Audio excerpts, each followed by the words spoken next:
इसका बहुत ही बड़ा और विशेष महत्व होता है। पूज्य गुरु जी ने कहा है कि अगर कभी भी मौका लग जाए और फाल्गुन महीने की अष्टमी तिथि मंगलवार को पड़ जाए तो आप लोगों को सिर्फ और सिर्फ 11 गेहूं के दाने वाला उपाय तो अवश्य ही करना चाहिए, क्योंकि इन दोनों तिथियों का संयोग बहुत ही कम आता है।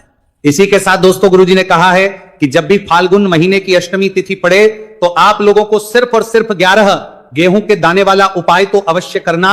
यह उपाय इतना खास है कि अगर आपने सही मुहूर्त पर सही क्रिया अनुसार 11 गेहूं के दाने वाला उपाय कर लिया, जो प्राचीन काल के समय का महा उपाय है, तो मान के चलिए दोस्तों महादेव जी के आशीर्वाद से आपके जीवन का कितना ही बड़ा दुख हो उससे आपको मुक्ति मिल जाएगी। आपकी कोई भी मनोकामना हो, मान लीजिए आप नौकरी की तैयारी कर रहे थे तो आपकी नौकरी लग जाएगी, आपका बंद पड़ा व्यापार चल पड़ेगा। और दोस्तों आप जिस बीमारी से आप बहुत दिनों से परेशान थे उस बीमारी से आपको मुक्ति मिल जाएगी। आपके जीवन में धन आना शुरू हो जाएगा, आपके जीवन में धन आने के नए नए रास्ते खुल जाएंगे और मान के चलिए दोस्तों फिर आपको किसी भी प्रकार की परेशानी का सामना नहीं करना पड़ेगा। इसीलिए दोस्तों 10 फरवरी मंगलवार के दिन आप लोगों को इस वाले उपाय को जरूर कर लेना है। भले ही आपने पूरे साल भर इस उपाय को ना किया हो, पर अगर आपने इस फाल्गुन महीने में पड़ने वाली अष्टमी तिथि के दिन अगर इस वाले उपाय को कर लिया तो आपको इस उपाय को करने का वो फल मिलेगा जिसकी आपने कभी भी नहीं करी होगी। इसीलिए आप लोग इस गेहूं वाले उपाय को एक बार जरूर कर लेना ताकि आप लोगों के हाथ से यह मौका ना जा सके और आपको इस उपाय को करने का फल मिल सके। दोस्तों यह उपाय पंडित जी ने अपनी अभी की ही शिव महापुराण की कथा में बताया है, जो इस उपाय को आज हम आपको बहुत अच्छे से समझाने वाले हैं। इस वीडियो को देखने के बाद इस उपाय को समझने के लिए आपको कोई और वीडियो को देखने की जरूरत नहीं पड़ेगी। तो दोस्तों इस उपाय को आपको कैसे करना है, कब करना है, कहां पर करना और उपाय को करते समय आपको किन किन गलतियों को नहीं करना है और आपको किन किन बातों का ध्यान रखना है, ये सारी जानकारी हम आपको इस वीडियो में देंगे।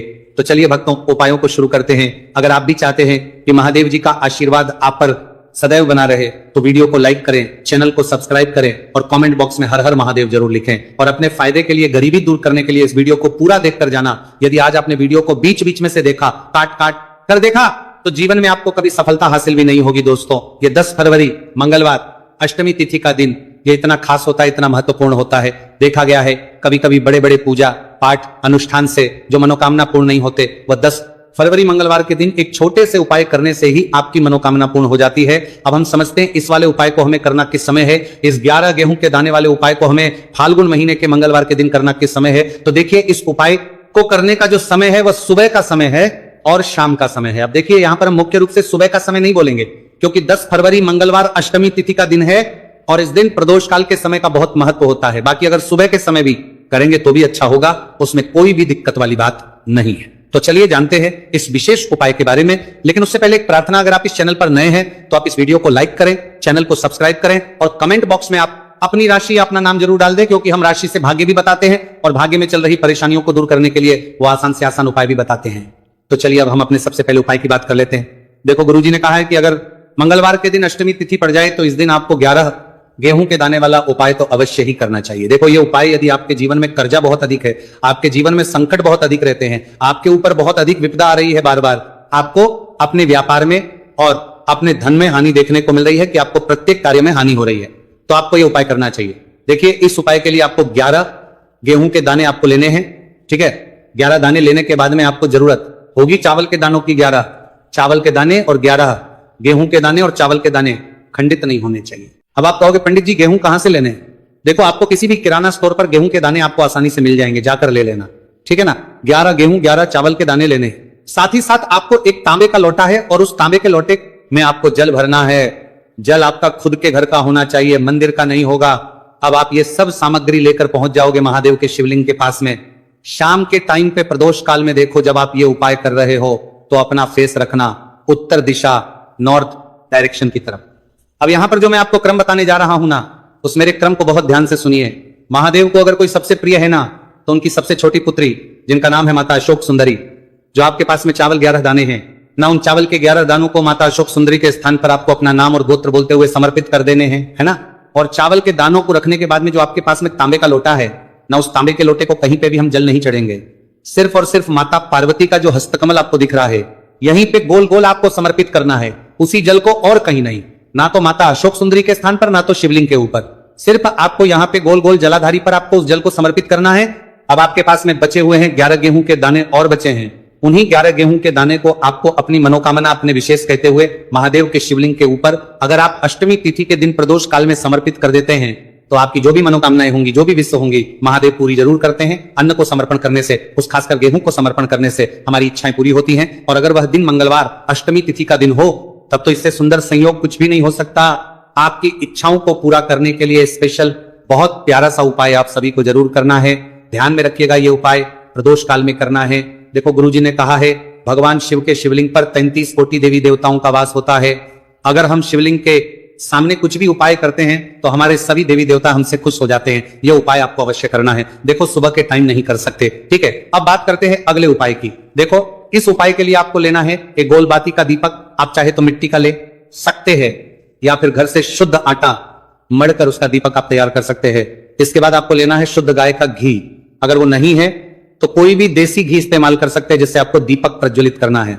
देखो, अब ये सब सामग्री लेकर आपको जाना है प्रदोष काल में आपके घर पर तुलसी जी के घेरे के पास में। देखो, ये उपाय तो आपको अवश्य करना है। देखो, वहां पहुंचकर सबसे पहले वो दीपक आपको प्रज्वलित कर देना है और का 11 बार जाप करना है। उसके बाद आपको अपने सीधे हाथ में थोड़ी हल्दी लेकर उस दीपक में अपना नाम और गोत्र बोलते हुए डाल देना है। उसके बाद माता लक्ष्मी से आपको प्रार्थना करना है कि हे महालक्ष्मी, हमारी सभी दुख तकलीफों को दूर करो। हे महादेव, हमारी सब दुख कष्टों को खत्म करो। इस भावना से आपको यह उपाय करना है। चलिए अब बात कर लेते हैं दूसरे उपाय की। दोस्तों, आप सभी जानते हैं कि मंगलवार अष्टमी तिथि का दिन समर्पित होता है भगवान महादेव को या कि माता पार्वती को। अष्टमी तिथि का दिन समर्पित होता है और जब भी हम शिवलिंग के ऊपर कोई भी उपाय करते हैं तो इससे हमें एक साथ भगवान महादेव की ओर माता पार्वती की कृपा प्राप्त हो जाती है। देखिए दोस्तों, गुरुदेव ने बताया है कि मंगलवार के दिन किया जाने वाला यह सबसे खास और सर्वश्रेष्ठ उपाय है। 7 चने की दाल लेनी है। देखिए, आप 7 चने की दाल भी ले सकते हैं या फिर 11 भी ले सकते हैं, 21 या फिर 108 चने की दाल ले सकते हैं। यदि आप 21 चने की दाल लेते हैं तो यह आपके उपाय के लिए अत्यधिक सर्वोत्तम होता है। तो इस प्रकार से आप कम से कम 7 चने की दाल ले सकते हैं और अधिक से अधिक आप 108 चने की दाल ले सकते हैं। अब देखिए, इसी के साथ में आपको मात्र 1 लोटा शुद्ध जल लेना होगा तांबे के पात्र के अंदर अपने ही घर से, और साथ ही में आपको मात्र 1 से 2 गू के टुकड़े भी लेने हैं। देखिए, मंगलवार अष्टमी तिथि का दिन भगवान महादेव को होता है।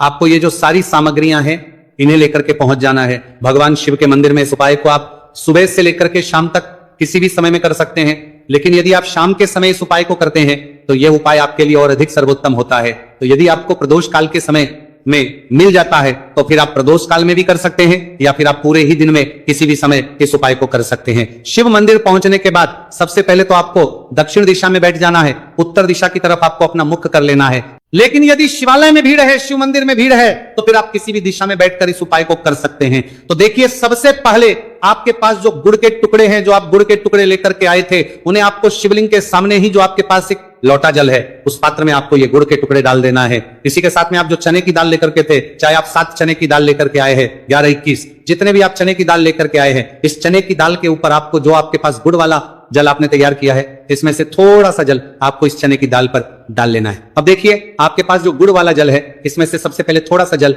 आपको श्री गणेश जी वाले स्थान पर समर्पित कर देना है। श्री शिवाय नमस्तुभयम इस मंत्र का जाप करते हुए फिर थोड़ा सा जल आपको श्री कार्तिकेय जी वाले स्थान पर समर्पित करना है। श्री शिवाय नमस्तुभयम इस मंत्र का जाप करते हुए फिर थोड़ा सा जल आपको माता अशोक सुंदरी वाले स्थान पर भी समर्पित करना है। श्री शिवाय नमस्तुभयम इस मंत्र का जाप करते हुए फिर थोड़ा सा जल आपको माता पार्वती के हस्त कमल पर समर्पित करना है और आपको श्री शिवाय नमस्तुभयम इस मंत्र का जाप कर लेना है। अब देखिए दोस्तों, आपके पास जो सा जल और शेष बचेगा, इसमें से आपको केवल थोड़ा सा जल शिवलिंग पर अर्पित कर देना है और अंत में आपको उस पात्र में थोड़ा सा जल और शेष बचाना है।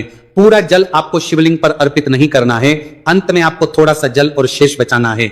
अब देखिए, आप जितनी भी चने की दाल लेकर के आए हैं, अगर आप 7 चने की दाल लेकर के आए हैं तो आपको 7 बार श्री शिवाय नमस्तुभयम इस मंत्र का स्मरण कर लें।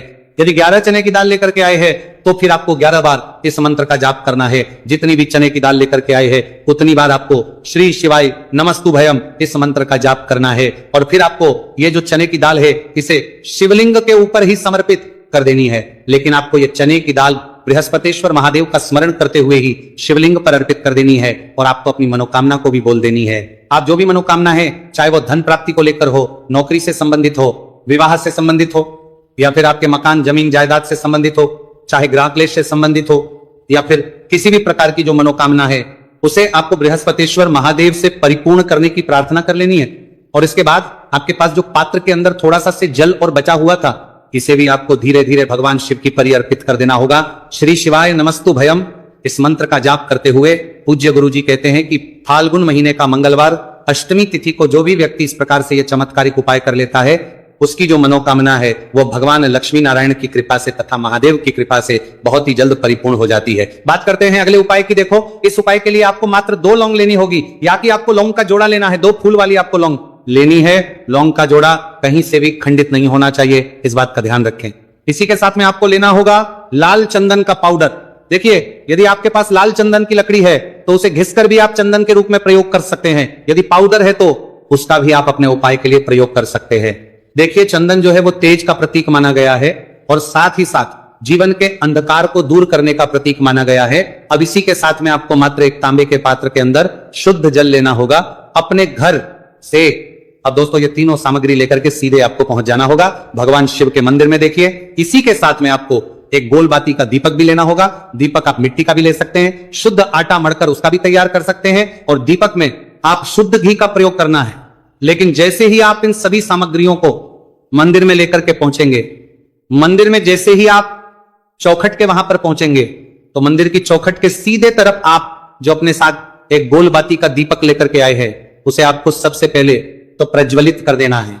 यानी कि जैसे ही आप मंदिर की चौखट के वहां पर प्रवेश करते हैं तो उसके सीधे तरफ आपको यह गोल बाती का दीपक प्रज्वलित कर देना है। अब देखिए, जैसे ही यह दीपक प्रज्वलित करेंगे तो आपकी जो भी मनोकामना है उससे आपको बोल देना है। आप इस दीपक को इस प्रकार से प्रज्वलित करने के बाद इन सभी सामग्रियों को शिवलिंग के पास में लेकर पहुंच जाना है। अब देखिए दोस्तों, आपके पास जो एक तांबे के पात्र के अंदर शुद्ध जल है, उसमें से आपको केवल आधा लोटा जल ही भगवान शिव के शिवलिंग पर अर्पित करना है। आधा लोटा जल आपको उसी पत्र के अंदर बचा लेना है। अब दोस्तों, पास जो 2 लौंग है यानी कि लौंग का जोड़ा है, उससे आपको अपना नाम और अपने गोत्र को बोलते हुए आपकी जो भी समस्या चल रही है, आपके जीवन में जो भी परेशानी उत्पन्न हो रही है, उन्हें आपको बोल देना है। और ये जो लौंग का जोड़ा है, इसे आपको भगवान शिव के शिवलिंग पर अर्पित कर देना है। जैसे आप ये 2 लौंग शिवलिंग पर चढ़ाएंगे तो अपना हाथ जो है वहां पर आपको रखना है और महादेव से आपको करनी है कि मेरे जीवन की ये जो परेशानियां हैं ये सभी दूर हो जाए। यानी कि आपके जीवन में धन की संबंधित परेशानी चल रही है, कर्ज की समस्या चल रही है, बच्चों का पढ़ाई लिखाई में मन नहीं लग पा रहा है, घर के जो आर्थिक संकट है वो सभी दूर हो, व्यापार आपका ढंग से नहीं चल पा रहा है, घर में रोग की स्थिति बनी हुई है। यानी कि जिस भी प्रकार की आपकी समस्याएं हैं उसे आपको बोल देना है और महादेव से इन सभी समस्याओं को दूर करने के लिए आपको प्रार्थना कर लेनी है। अब देखिए दोस्तों, आपने जो 2 लौंग शिवलिंग पर समर्पित की थी उससे आपको वहां से उठा लेना है और इन दोनों लौंग को आपको शिवलिंग से उठा करके सीधे उससे जल के पात्र के अंदर डाल देना है। यानी कि अपने आधा लोटा जल और बचाया हुआ था उसी के अंदर आपको ये 2 लौंग डाल देनी है, और साथ में आप जो लाल चंदन ले आए थे उस लाल चंदन को भी आपको उसी पात्र के अंदर डाल देना है। यानी कि आधा लोटा जल और बचा हुआ है तो उसी आधे लोटे जल के अंदर आपको ये लाल चंदन भी डाल देना है। अब देखिए, इस आधे लोटे जल में है जिसमें आपने 2 लौंग डाली है, लाल चंदन डाला है, उसे सीधे लेकर के आपको पहुंचना है बेलपत्र के वृक्ष के। वहां पर देखिए बेलपत्र का वृक्ष यदि आपके घर पर है तो वहां पर आपको आ जाना है, आपके घर के पास कहीं भी है तो वहां पर आपको पहुंच जाना है। और उसके बाद आपका जो मुख है वो दिशा की ओर होना चाहिए, और उसके बाद आपको अपना नाम और अपनी गोत्र को बोलना है, और पुनः अपने जो भी परेशानियां शिवलिंग के पास में बोली थी उन्हें आपको वापस से बेलपत्र के वहां पर भी बोल देनी है। और ये जो आधा लोटा जल और है, इससे आपको पूरा बेलपत्र के वृक्ष की जड़ DDH में श्री शिवाय नमस्तु भयम इस मंत्र का जाप करते हुए समर्पित कर देना है। तो बस इतना सा उपाय आप